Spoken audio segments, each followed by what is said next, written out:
Good day D-bags, Vu of NVU Films back with another video, and today is another video that is designed for you to click on my affiliate links so I could make that affiliate revenue, but that is neither here nor there. If you are like me and you are a Sony fanboy trash D-bag, or you're a newly recruited Sony fanboy D-bag, you would have recently bought the Sony ZV-E1 full frame 12 megapixel gangster camera from wherever. And immediately you're probably met with regret because you watch all these YouTube videos and everyone says there's a better camera out there. It's called the Panasonic S5 Mark II, aka Arri Alexa 2200, which means it's a $2,200 Arri Alexa. And you're like, dang, I should have bought that instead. But regardless, you are stuck with this trash, unprofessional, small Asian penis camera that overheats. With that said, I have been beating the crap out of this camera the past month or so, 2 months.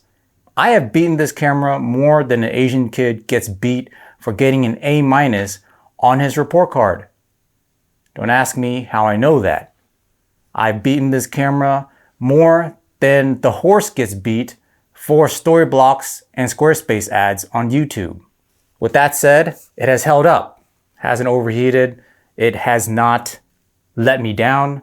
I have filmed all kinds of crap from my daughter's birthday, family trips, weddings, and other events with this camera, and it has worked out fine. And it has never overheated once and has never failed. With that said, I have a bunch of accessories that I personally use that I recommend you also get for your Sony ZV-E1 camera.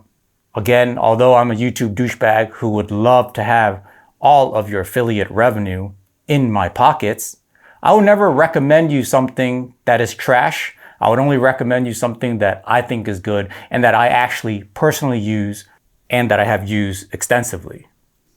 So first things first, this camera is small. It is designed to be small and light. That's why I got it. I understand that. And if I put a cage on it, obviously it makes it bigger. But I already knew going into buying this camera that I was going to put a cage on it. So my consideration of this camera was that it's a small, compact camera, even with the cage on it. So the cage I've been using for this Sony ZV-E1 is a Falcam Ulanzi F38 cage. There's nothing complicated about this cage. It is a very well-built metal cage and it's very attractive looking. It has a nice matte, metallic-ish, darkish gray finish. And it simply just screws on to the bottom of your camera like so.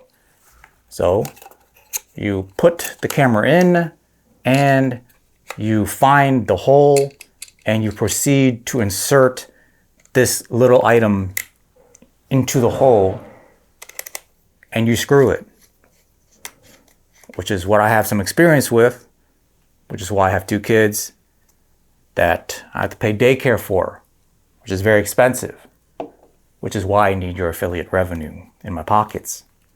So once installed, it is solid. Now your camera is protected and you could attach all kinds of different accessories on this cage.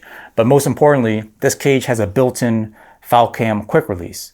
I use exclusively Falcam quick release on everything. On my tripod, on my gimbal, whatever I have, I use a Falcam quick release on it, which means I could easily quickly attach this camera to a tripod, remove it, quickly attach it to a gimbal, remove it, and whatever else, and I'm good to go. That is why I use this cage. But there's other cages you could buy. If you're not completely invested in the Falcam system like I am, you could get the Smallrig cage, which actually has an additional grip right here, considering how small and how lackluster the ZV-E1 grip is. It would be beneficial to you if you need additional grip to get this Smallrig cage for the Sony ZV-E1, and it has an additional grip attached to it. They also sell a version of this without the grip, but I would recommend you spending the extra $10 to get the one with the grip, and it also has a quick release on it, but it's not the Falcam one. I believe it's a standard Arca Swiss quick release plate that is built into the cage. Of course, you could stick whatever you could stick whatever quick release under here that you want. You could even stick another quick release on the Falcam cage. When you install a quick release directly onto your camera, especially, and this definitely affects guys who would mount this on tripod or gimbal, is that quick release starts to get loose. And once it gets loose, your camera will tilt this way or this way on your gimbal, on your tripod, and it gets wiggly and your gimbal starts getting off balance. So then you have to retighten it. It's a hassle. With a built-in quick release, you don't really have that problem. Yes, eventually this screw might get a little loose and the cage might wiggle around, but it's never nearly as bad as a quick release just attached directly to your camera.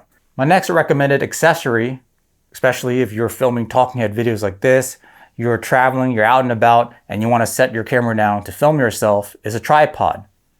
You don't want a big hulking stick, professional cinematographer douchebag grade tripod. You want to have a lightweight travel tripod, which here I recommend the Ulanzi Fotopro X Aircross F38 carbon tripod. Longest name on the planet for any product that I've ever seen. This tripod is fantastic. It is made out of mostly carbon fiber, plastic, and other metal, but it's a really quick, easy to set up tripod. It is super lightweight. And again, it has a Falcam quick release built in. Now, if you don't care for the Falcam quick release, Fotopro does make a version that just has an Arca Swiss plate on top, which you could just get that instead. But the one I use is the one with the Falcam plate built in. And this is a fantastic tripod. I've taken it out to film my fishing videos. I've taken it out to film even talking heads like this for clients. This tripod is legit. It's very stable and it handles cameras like the FX3, Sony ZV-E1, Sony a7S III, a7 IV with no issues whatsoever. And of course, if you're sketched out about, the weight or the wind, you could always yank this down, hang a bag on it, and it should be pretty solid. The head on it is also a fluid video head that is fluid up and down. It could do the fluid pan, but most importantly, it has a level adjustment built in to the head as well. So you don't have to sit there and adjust the legs to get it level. You could just adjust the head itself. Next, you might want a gimbal for your Sony ZV-E1. Most of the things I film, I don't need a gimbal at all for it. Most of the things I use my Sony ZV-E1 for, don't need a gimbal for it. But sometimes, let's say you want to make some extra cash, you want to go shoot a real estate video, or you have someone who wants to film a birthday, an event, you can make some extra cash that way, a wedding. I recommend the Zhiyun Crane-M 3S. And this is a fantastic, compact, small little gimbal. There are pros and cons about it. You could YouTube videos for it. But for a camera like the Sony ZV-E1, it is perfect because it is very small, it is very light, it is very compact, and of course, it handles a lot of different setups.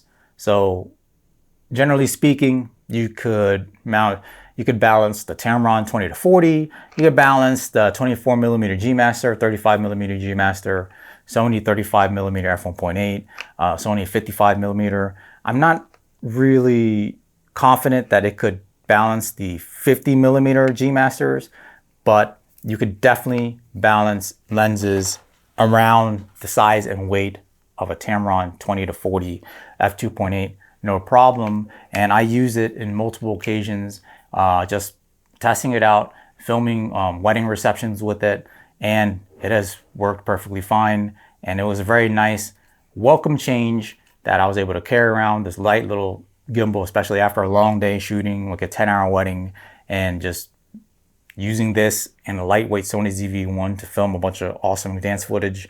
So this is the gimbal I recommend.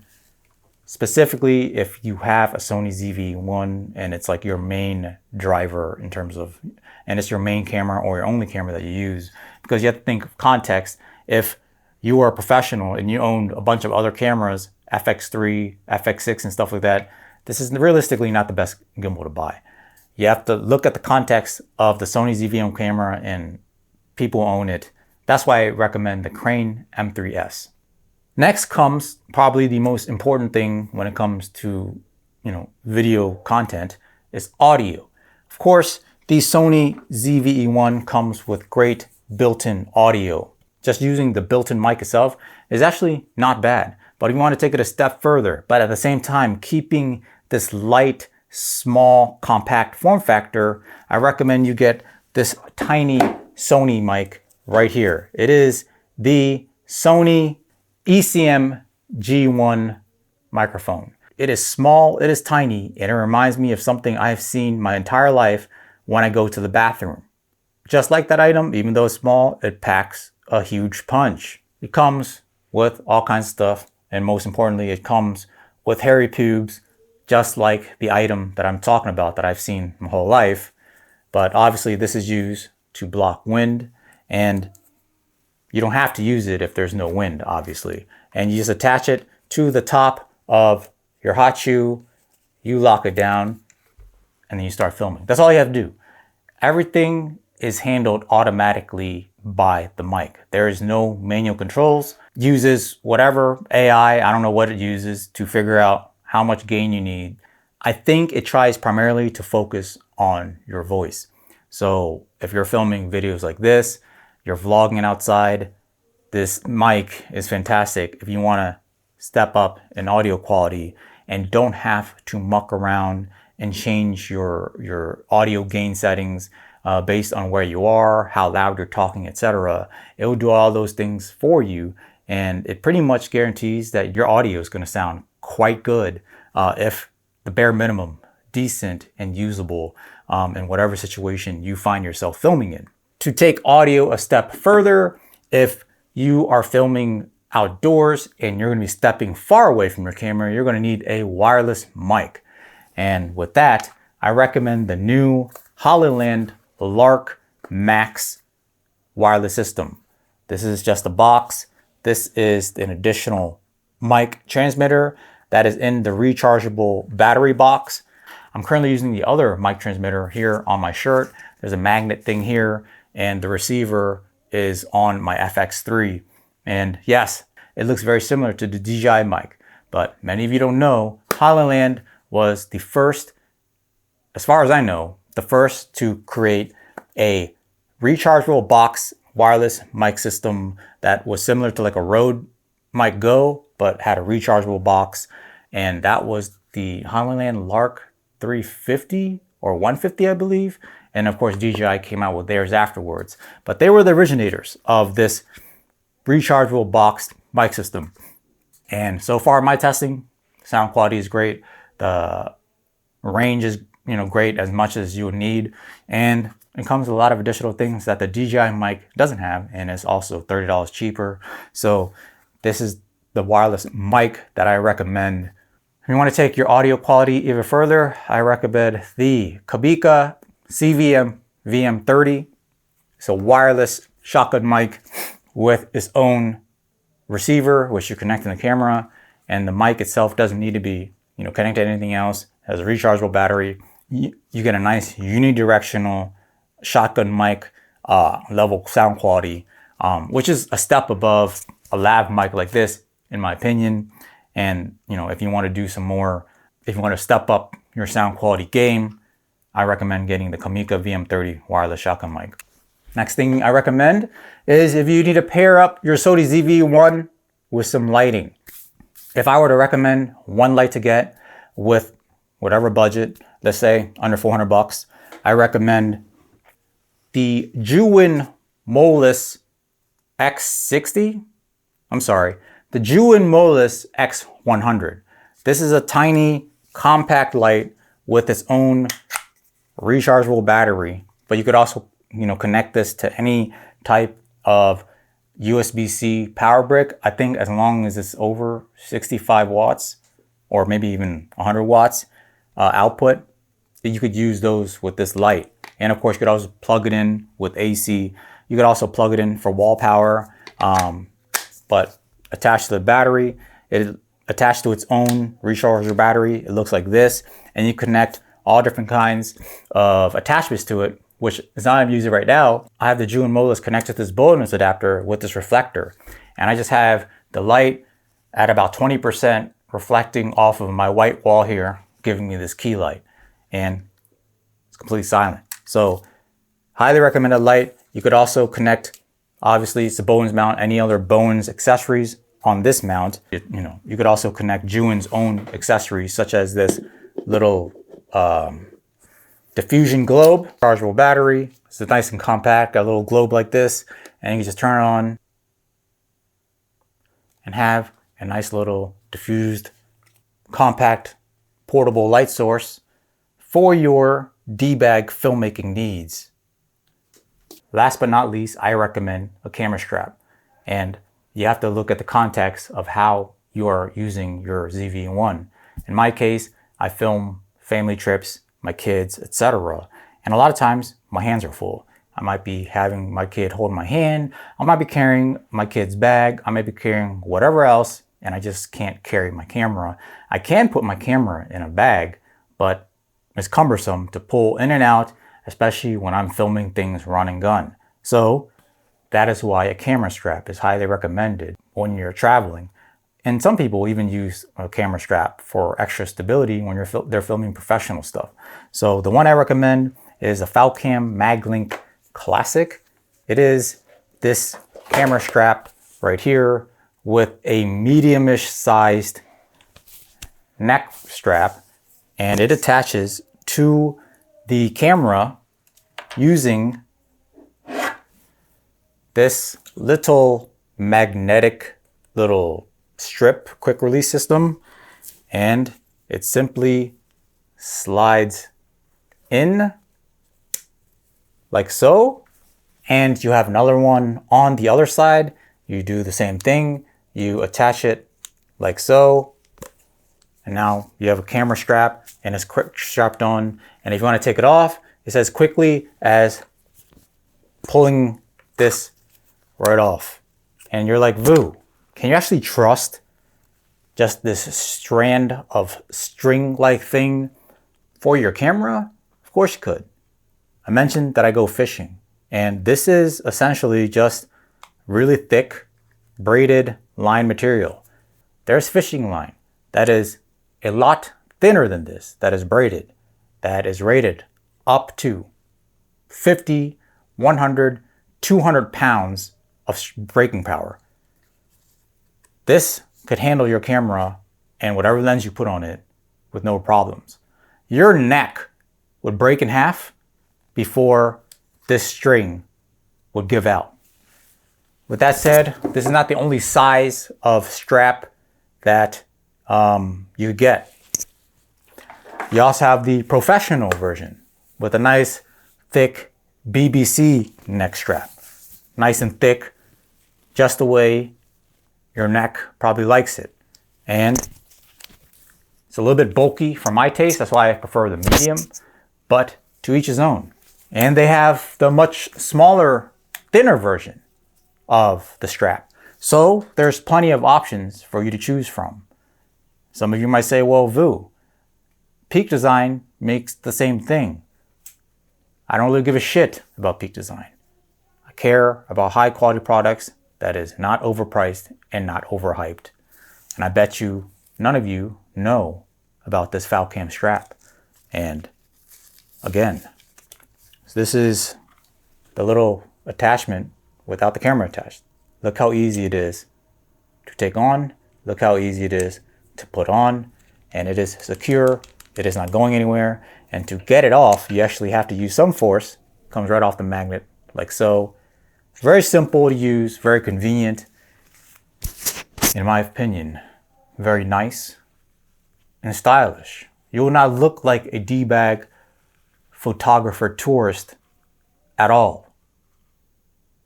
You will look like a photography tourist, especially if you're Asian and you have black rimmed glasses. I don't know who that would be, but that person is a massive D-bag. Other than that, I mean, SD cards, I recommend ProGrade. Battery, I recommend Sony batteries. That's about it. So those are my favorite accessories for the Sony ZV-E1.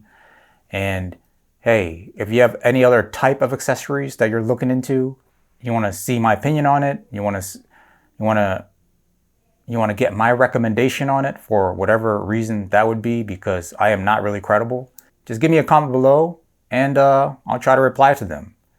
With that said, I hope this helped you make any type of purchase decision for your Sony ZV-E1 accessory purchase needs.